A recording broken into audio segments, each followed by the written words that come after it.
country that was opposed to our liberation, a country that supported colonial regimes, the apartheid regime in South Africa, the white racist minority regime in Zimbabwe, now Rhodesia, now Zimbabwe, the Portuguese colonial governments in Mozambique, in Angola, in Guinea-Bissau, and Cape Verde, today is coming to Africa to teach us about democracy. A country that has toppled so many governments in Africa, that has led so many coups in Africa and other parts of the world, a country that has killed so many of our leaders in Africa and other parts of the world, the killers of Patrice Lumumba, those who toppled Kwame Nkrumah, those who killed Nasser, those who killed Muammar Gaddafi, today are coming to teach us about democracy.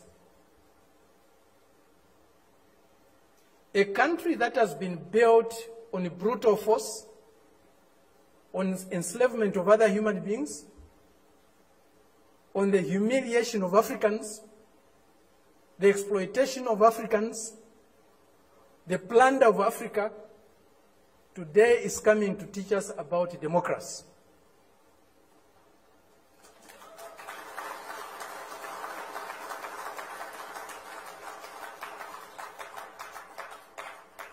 That's the arrogance, the imperialist arrogance, the racist arrogance that we are subjected to. We cannot have democracy where there is hegemony of the strongest, mightiest imperialist power. We cannot have democracy where a country's resources, a country's decisions are dictated to by another country. A country that is dominated by another country cannot be democratic. A country that lacks sovereignty cannot be democratic. A people that cannot decide for themselves cannot be democratic. A colony, a neo-colony cannot be democratic. That's why today, even at the United Nations, membership is on the basis of sovereignty.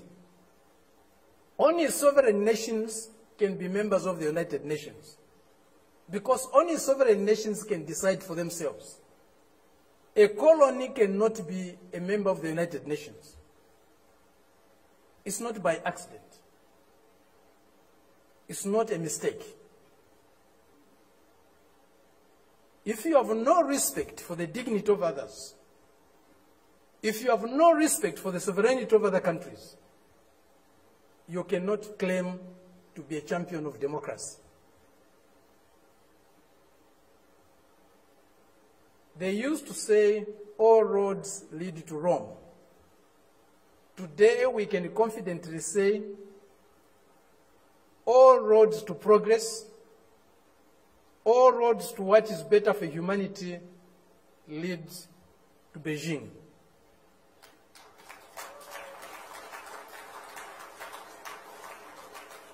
This is a country, this is a people that have developed themselves, that has developed itself without colonizing any country in the world, without plundering any country in the world, without subjugating any people in the world.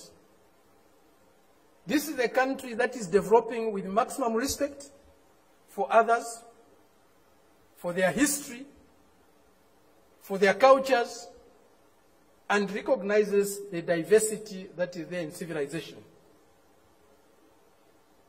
We were only taught one form of civilization, one form of modernization. That was the Western way. Westernness was a measure of how civilized, how modern you are. We reject that. We reject it because it's not correct. We reject it because it's undemocratic. We reject it because it's uncivilized to think of the world and of other people in that way. Today, they cannot accept the fact that China has caught up with them. China is about to surpass them in many areas of human endeavor. The imperialist arrogance is inhibiting them from accepting that is reality. The racist arrogance is inhibiting them from accepting that reality. But the world is changing. The changes we are witnessing today, as President Xi said in Moscow recently, or the other day, they have never been seen in 100 years. They have shaped a world that they themselves today are scared of. And they have shaped a world that is not sustainable. Democracy, human development is not sustainable on the basis of plunder, on the basis of enslavement, on the basis of humiliating other people every day. That is a system we are seeing today, a system that will not survive if plunder is eliminated, if subjugation of other peoples, other nations is eliminated, if inequality in the world is eliminated. That system will disappear.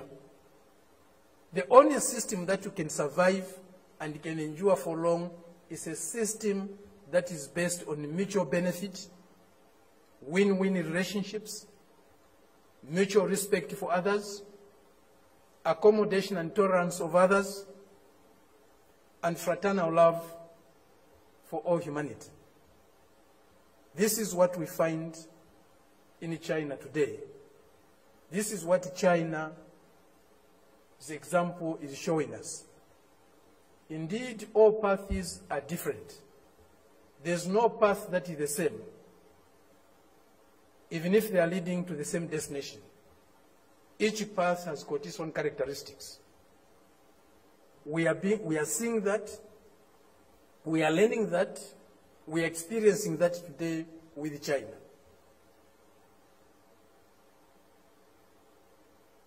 There are many things that need to be done.